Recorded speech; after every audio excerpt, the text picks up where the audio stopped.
Zonnepitten. Vincent van Gogh schilderde gieren zonneblom. Zijn schilderijen van zonneblom zijn beroemd worden door de vrolijkheid en de kracht die ze uitstralen. Hij schilderde zelfs uitbluide zonneblom. Die zonneblom, sommige grunnigers noemen haar zonnepitten, daar kun je half mee down. Als je de zootjes van de zonneblom in meert, in hoes, in pot met grond zaaien, dan komen de leuke plantjes op. Die kun je in april in tuin planten, ongeveer 45 centimeter uit elkaar. Je kunt de zootjes in april of mei ook gewoon in de tuin zaaien.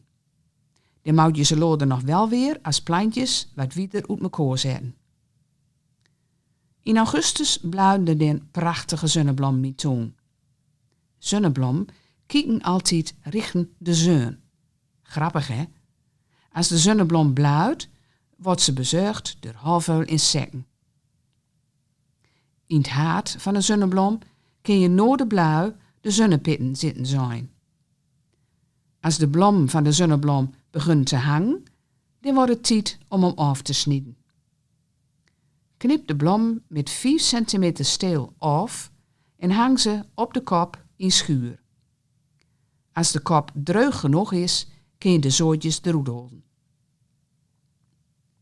Zo'n dreuge zonneblomkop, met de zootjes er nog in, kun je aan een touwge aan de boom hangen. Als je de zootjes eruit haalt, kun je ze in een appel prikken. Touwge de deur en aan een tak hangen. De vogels zullen ervan smulden. Maar je kunt de zootjes ook lekker zelf opeten. Lekker door een salade of door de yoghurt.